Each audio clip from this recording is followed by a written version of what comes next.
It's Father's Day, everyone! Let's talk about the animated fathers of Disney and find out which one I would pick if I had to pick one of them to be my father.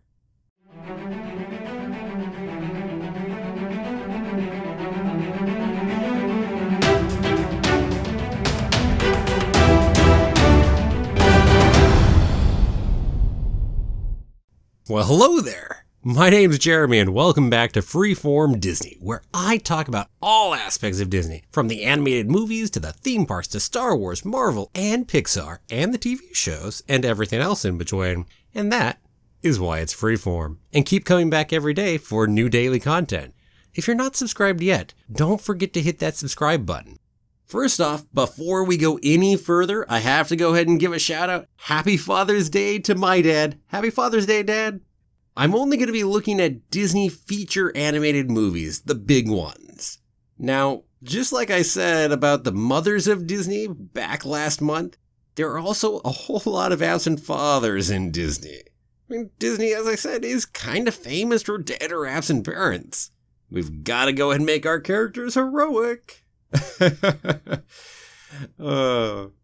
Now, also let me say that trying to remember or review 58 different animated movies is tricky. Very tricky. And I will admit off the bat to not remembering some of them well enough. Such as, let's say, Dinosaur. So don't expect Cleo or Yar to be hanging upside down somewhere in this list. They're not going to be there. Okay, off the bat, let me knock a couple out, because these are the worst of the worst for fathers in the Disney animated movies. Sir Ector. Sir Ector is from Disney's Sword in the Stone. Now, okay, Sir Ector is actually halfway decent to his son Kay. I grant you that. But when it comes to his adopted son Arthur, he is horrid. Horrible, horrible father. So that makes it a little more tricky, I grant, but either way, let me note Sir Ector doesn't make my top 10 list, regardless of whether we're talking about Sir Kay or Arthur. But he ain't the worst Disney father. The worst one, now this is probably not going to be too debated between people if I had to make a guess. Now if you remember a certain movie named The Hunchback of Notre Dame, Frollo is very much the adoptive father of Quasimodo. After all, he killed his mother and then ends up out of guilt in trying to atone for his sins, raising Quasimodo for 20 years. So yeah, locking him in a tower, making him feel like he's a worthless piece of shit. That is Frollo as a father. I gotta tell ya, damn. There are no other Disney fathers that come anywhere close to that. Not even Sir Ector right there. And Sir Ector is not so great. Okay, so those are definitely some of the bad fathers out there. Let's go ahead and work on towards some of the best. So first off, some honorable mentions. So I'm going to go ahead and give an honorable mention out to Fa Zhao from Mulan, Mulan's father. I mean, he definitely seems to be a decent father. I mean, we don't get to see too much of him. We get to see a little bit in the beginning and then a little bit there at the end of the movie. But he always seems to be fairly kind-hearted. Then there's Professor Archimedes Porter from Tarzan, Jane's father. Now he's in the whole bumbling idiot category of fathers, but I mean, he seems to have a good heart in there. I don't know, I don't have too much more to say about good old Archimedes Porter there. How about James, Tiana's father, also an honorable mention for me. He's in so little of the movie that it's hard to really tell what he's fully like, but he certainly has a big impact on Tiana's life. He certainly seems to have been a kind-hearted person who really wanted to instill the best in his daughter. And finally, for my honorable mentions, I'm going to go ahead and mention the Great Prince of the Forest from Bambi. This is another one I struggled with personally, because while he does seem to be the wise sage who seems to come there for his son when the time is right, and culturally he is out of the picture otherwise, I just don't have those direct encounters to really pull from to tell what kind of father he really would be. We only see a little bit of him right after Bambi's mother dies, and then pretty much we wait all the way till the forest fire until we see some more, so it's hard to tell for me. Okay, here we go. Here are my favorites. So first off, I'm going to go ahead and put in the Sultan. Now the Sultan's not going to go ahead and take this one, but he is certainly a kind-hearted, definitely cares for his daughter Jasmine. Now that said, he is a very controlling person, and he's also in the bumbling idiot category of fathers, which, it's not per se a bad thing necessarily as a father, but it's not necessarily great either. So, he's still there. I mean, he would still be halfway decent. Hey, I mean, at the very least, that means I'm royalty, right? I mean, there's that. Okay, I'm not really making these decisions on whether I'd be royalty or rich or poor. Otherwise, that would probably change the rankings a little bit for me. I mean, after all, I could put up with a little bit more if I got to have the money to go with it or the power. I suppose I could do that, but that's really not what I'm judging this on. Okay, King Triton. Oh, King Triton definitely has his issues. I mean, he has one heck of a temper. Whew, dang. But his heart is in the right place. I mean, he's willing to sacrifice everything for Ariel. And he very much cares about Ariel. He definitely wants to be a good father to Ariel. Even though, on top of having a bad temper, he's also very controlling. So, I mean, there's definitely some negatives, but those are definitely counterbalanced by the positives of King Triton. I mean, you could definitely do far worse. For me, I think a step up from King Triton is Chief Tui from Moana. Now, Chief Tui definitely, I think, is warmer than King Triton is. And again, like Triton, definitely wants the best for his daughter. Although I will note, similarly, is also fairly controlling. Now, some of that is heavily out of his own personal fear of the ocean. But that said, he then transfers that own fear onto his daughter. Still, you could do a lot worse than Chief Tui. Now, there's one other chief on my list here, and that is Chief Powhatan. So Chief Powhatan, I think, beats out both Chief Tui and King Triton, and that's because while he's not quite as warm in the relationship, I think he respects his daughter more. I think he's a little more willing to see her point of view. A little quicker to admit when he makes a mistake, too. And I think those are all good traits. And definitely, again, like the others, very much cares about his kid, very much wants the best, etc., etc. I mean, that's going to be true probably all of these people that I'm putting on this list. If they don't, well, they probably wouldn't make my top 10 now, would they? Okay, up next, I've got Hiram Flaversham. Now, and by the way, I'm always horrible for renouncing things. I probably screwed that one up too. What can I do? Now, this is Olivia's father over in The Great Mouse Detective, and it has been a little while since I've seen this one, I admit, but I definitely have strong memories of him being a good father to Olivia. The strong, caring type who tends to be more supportive and more on that side right there. And that definitely, I think, is a great type, for a father if I were having to pick one. Now, next up is coming Geppetto. Geppetto is one of those fathers who will go to the end of the earth for his kid. Pinocchio goes missing and Geppetto does what? He packs everything up and he takes off to go find Pinocchio no matter what it takes. Heck, he ends up in the belly of a bloody whale in order to try to find Pinocchio. So, yeah, I mean, you want somebody that will drop down and do anything. It's like, whew. I mean, he very much cares. And I mean, he's very well-meaning. He doesn't always do the best courses of action, but he certainly is very well-meaning. Speaking of fathers who clearly have done a whole lot for their kids, how about Pongo? And he's got a good few kids, of course.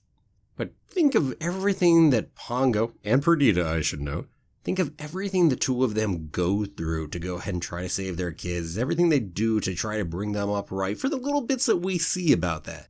And this is always one of my problems I'll note here about all of this, is we only get to see like these brief glimpses of what they're really like as a father. And it always makes it tricky to evaluate where to put people on the list when you just get those little bits and pieces. Up next, I'm jumping over to Hercules. And no, it's not Zeus. We just don't know much of anything about what Zeus would be like as a father because he never got that chance. So this is, instead of Zeus, it is Amphitryon. Now, Amphitryon is the adoptive father of Hercules who raises him for years and years and years, and clearly, definitely cares about Hercules quite a lot. We see that even though we only get, especially early in the movie, this bit with him, but it comes through loud and clear. This is Hercules, who is this incredibly odd kid out, who makes all kinds of messes and trouble, not intentionally, of course. But Amphitryon is there to defend him. when he goes ahead and knocks down the entire marketplace. Amphitryon still tries to go ahead and defend Hercules as best he can. And even after that, it's not like Amphitryon is super pissed off at Hercules for having screwed up and knocked over the marketplace. I mean, he's a very supportive father, even when his kid makes mistakes. And, I mean, this is also a father who, ends up telling Hercules about his real birth father of Zeus and all that. And that couldn't have been easy. I mean, what a mess right there. But yeah, he's a father who clearly will support his kid regardless of what he needs in his life. And that's true for both of Hercules' adoptive parents, not just Amphitryon. Okay, we've only got 2 more that I'm going to go ahead and talk about right here. So these next 2 would be the top 2 I would pick. And here's the one that just missed out, and this is Maurice. So Maurice from Beauty and the Beast. Now Maurice is again one of those bumbling buffoon type characters, certainly the way he's portrayed in the animated movie, let me tell you. But he has one heart of gold. And you want to talk supportive of your kid. I mean, Maurice is that so completely. Belle is the odd person out in her little town. She doesn't fit in there at all. But Maurice, 100% on her side. I mean, we could also always comment on about how Belle turned out and comment that clearly Maurice is a good father in that sense too, but there's more to it than just that. So it's harder, but as a single father, it's easier to put more credit on him in this sense. But again, look at that supportiveness. I mean, look at what happens also. I mean, once he gets back, ends of the earth to try to go ahead and save good old Belle, regardless of what the town thinks of him over that. He doesn't care if they think of him as crazy old Maurice, as long as he can do whatever he can to save Belle. And while there are other fathers who would certainly marry off their kids and not necessarily take their own wishes too much into account, not Maurice. If Belle ain't gonna want to marry Gaston, he sure as hell ain't gonna push her to. So yeah, Maurice, definitely high up there. Now, you probably already know where I'm headed with number 1 and who my pick is, just because he has not popped into this list yet. Well, it's Mufasa from The Lion King. Now, Mufasa is built up to be this larger-than-life character. I mean, I think he is made to be that insanely good father, simply so we really, really, really feel it when he gets killed. I think that's part of why he actually is to be as good a father as he is. Otherwise, I don't know that Disney would have made him as great a father. But this is Mufasa, who clearly cares heavily about Simba. No question there. This is Mufasa who very much is present for Simba's life, unlike, say, the Prince of the Forest in Bambi, let's say. This is Mufasa who is there to go ahead and teach life lessons to Simba. Clearly has a good bit of wisdom and knowledge and is definitely working to pass that on to Simba throughout his life, as much as he can. This is Mufasa who, when Simba is in trouble, he is there. Whether it is over in the elephant graveyard, which is of course dangerous, or whether it is in the gorge and there is a stampede going on and it is clearly life and death. And he very well could have died even without Scar making more interference into that. Clearly he could have. He barely made it out, even to get up to where Scar was.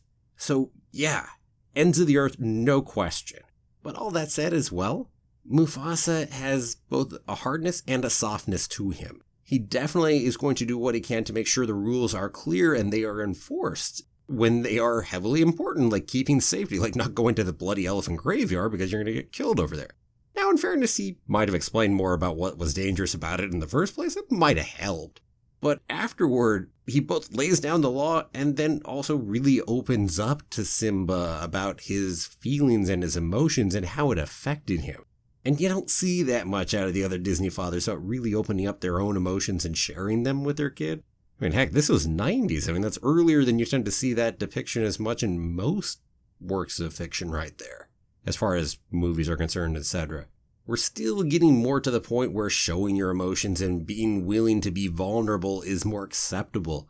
And again, it just raises Mufasa that much further that he is able to go ahead and share that vulnerability with Simba. So all around, Mufasa easily takes number 1 on this for me. I mean, there's no question. So what else can I say? I mean, I didn't think anyone could beat Mufasa when I set out to go decide who this would be. And I mean, it's really where I came down to when I went through it. But I will say, it was fun going through all these other potential people as fathers. So, I definitely enjoyed it. I mean, there's an interesting set of different types of fathers in here.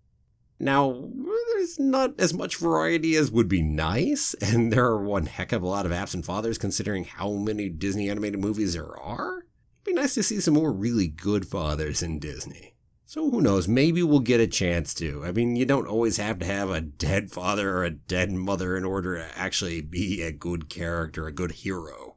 There are other ways to go about that. But hey, we'll see in the future, right? In the meantime, if I had to pick a Disney animated character to be my father, looking at the people who are fathers already, of course, because it's harder to tell at the others, it would be Mufasa, hands down, no question. Well, it's that time. I ask, what about you? Which animated Disney father would you pick? Let me know down below in the comments. And thanks for watching. If you liked the video, you know what to do. Give it a like, share it with anyone you think will too, and don't forget to subscribe if you haven't done it yet already. And I'll see you back here tomorrow for another new episode of Freeform Disney. Have a magical day, and may the Force be with you always.